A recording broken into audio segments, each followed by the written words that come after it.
Evet, bugün ÖHD olarak birçok kentte açıklama gerçekleştirdiniz. Kürtçe dilinin statüye kavuşması ve resmi dil olarak kabul edilmesine dair bir açıklamaydı. Ve Kürtçe diline dönük yıllardan beri bir asimilasyon politikası ve yasaklama devrede. Öncelikle açıklamalarınızın içeriğinde de yer alan bazı taleplerinizi sizden bir kez daha dinleyebilir miyiz? Kürtçenin yasaklanmasını ve resmi dil olarak tanınmamasını nasıl değerlendiriyorsunuz?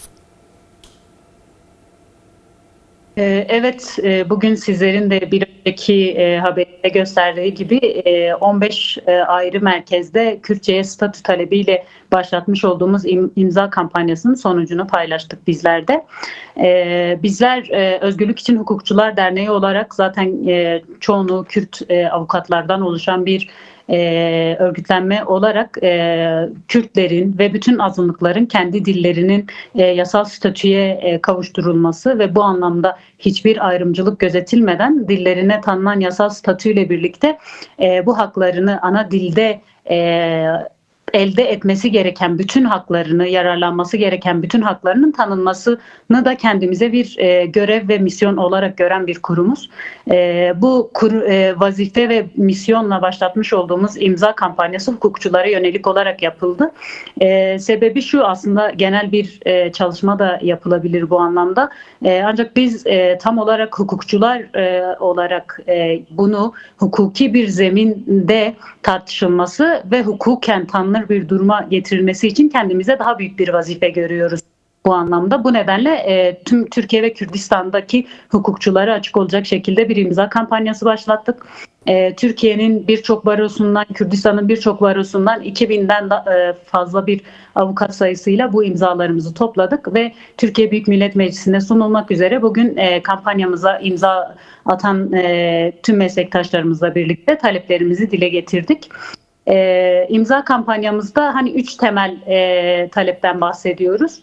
İlk talep Kürtçenin yasal statüye kavuşturulması.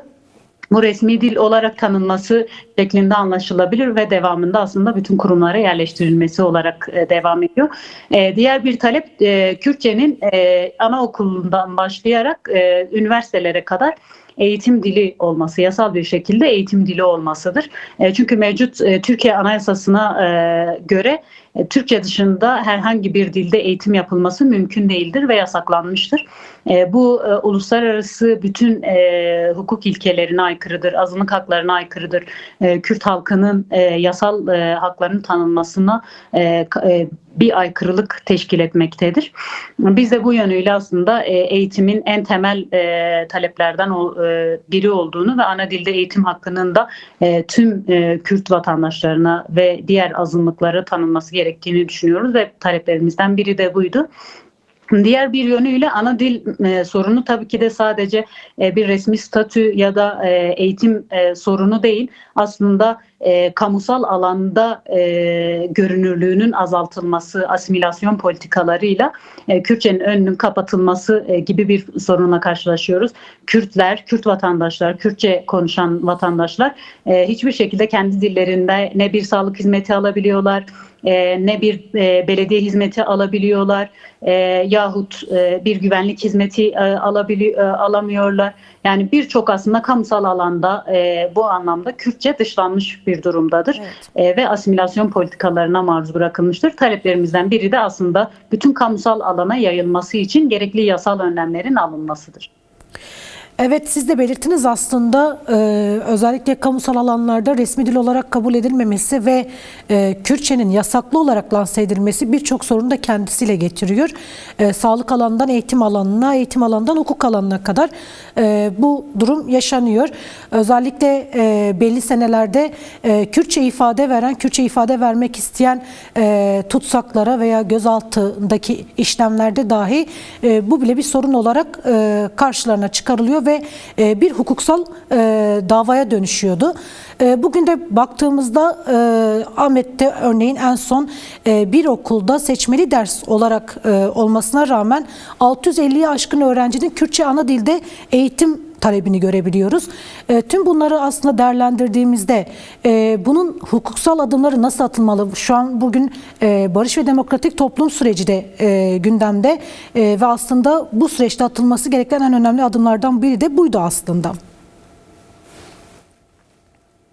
Evet, bahsettiğiniz gibi eğer Kürtlerle bir barış ve demokratik toplum süreci yürütülecekse öncelikle kimliklerinin tanınması gerekir. Kimliği gösteren ve kimliğin tanınmasını sağlayacak en temel özellik de aslında dilin tanınmasıdır. Dilin resmi statüye kavuşturulmasıdır. Çünkü bizler bugün Kürt kimliğimizle yani Kürt kimliğimizin ortaya çıkarılmasını sağlayan şey bizim ana dilimiz ve ana dilimizi kullanabiliyor olmamızdır.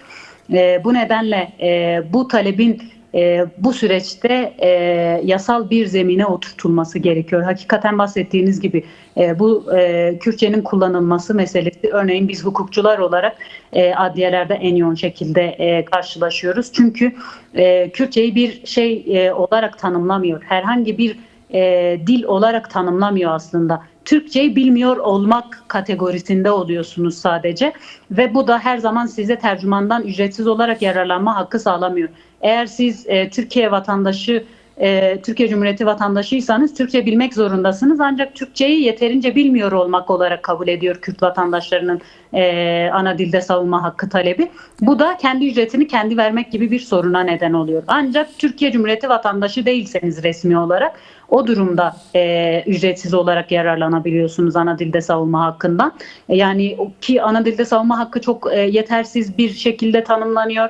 Yeterli bir tercüman desteği alınamıyor. Tercümanlık desteklerinin çoğunluğu adliye personelinden olduğu için yine sağlıklı bir şekilde ilerletilmiyor ve dediğimiz gibi ana dilde savunma yaptığı için kriminalize edilen bir topluluktan bahsediyoruz.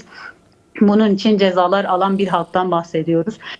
Yine bahsettiğiniz gibi eğitimdeki ana dilde eğitim sorunu, nitekim Kürtçe ana dilde eğitim söz konusu değil. Bunu seçmeli ders şeklinde geçiştirilmeye çalışılıyor. Sanki statü tanınmış ve biz Kürt dilini tanıyoruz ve ona alan açıyoruz gibi bir gösteriş yapılıyor. Ancak bildiğimiz üzere seçmeli dersler ya bunca bahsettiğiniz örnekte olduğu gibi talebe rağmen açılmıyor, ya yeterli bir şekilde eğitimler verilmiyor ya da oldukça sınırlı bir eğitimden bahsediyoruz. Bu Kürtçeyi aslında daha çok asimilasyonun bir malzemesi haline getirme, Kürt halkının Kürtçenin yasal statüye tanınması talebini aslında bir yerde bu şekilde geçiştirmek olarak görüyoruz biz. Biz bu nedenle aslında Kürtçe seçmeli ders gibi bir şeyin yeterli olduğunu düşünmüyoruz.